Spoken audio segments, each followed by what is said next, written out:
Plusieurs structures syndicales des professionnels de la CREI au Nord Kivu disent désormais non à la grève des enseignants. C'est par exemple M. Fidel Bichoko et Patient Rafiki, respectivement secrétaire provincial du syndicat des enseignants du Congo SIECO, ainsi que le président provincial du syndicat des enseignants des écoles protestantes SINEP. Ces deux responsables syndicalistes rappellent aux enseignants que le gouvernement central ne ménage aucun effort pour trouver gain de cause à leurs difficultés.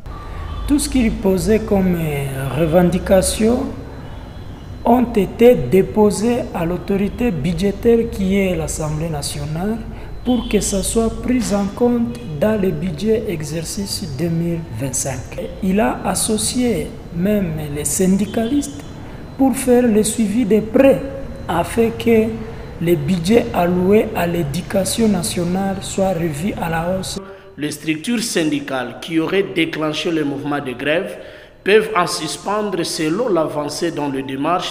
Nous étions le premier à suspendre le mouvement de grève parce que nous avions compris qu'après le versement d'un acompte de réajustement des salaires des enseignants qui était une promesse ferme du gouvernement avant la rentrée, nous avions compris qu'il ne serait plus souhaitable de rester en grève, mais de passer maintenant par le lobbying en fait de faire arriver d'autres doléances des enseignants. Toutes les structures légalement reconnues au ministère de l'Éducation nationale ont suspendu la grève. Pour sa part, M. Sosten Chabishimbo, inspecteur principal provincial de la province éducationnelle Nord Kivu 1, précise que sur 1168 écoles primaires, seules 128 n'ont pas encore ouvert leurs portes, avec bien sûr des conséquences au regard des démarches des autorités nationales en faveur des enseignants. Tout enseignant ou syndicaliste qui va continuer à pénaliser l'éducation de l'enfant subira la rigueur de la loi, a renchéri Sosten Chabishimbo. Maintenant, ce qu'ils font, c'est un peu contradictoire avec les démarches des autorités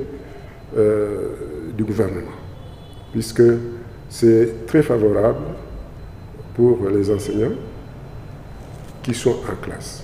Certainement qu'il y aura des sanctions, puisque ne sont pas nombreux qui sont en grève. C'est à peu près 10% des écoles. C'est facile de sanctionner ces enseignants, puisque nous nous rendons compte que peut-être que les gestionnaires, comme aussi les chefs d'établissement, ne font pas d'efforts pour que les enseignants puissent rentrer à l'école et dispenser les enseignements en faveur des enfants que nous devons protéger. Pour certains enseignants, le mouvement des grèves est une occasion d'exercer leur second métier, non déclaré comme le commerce, la commission à vente ou achat des parcelles, affirment certains syndicalistes.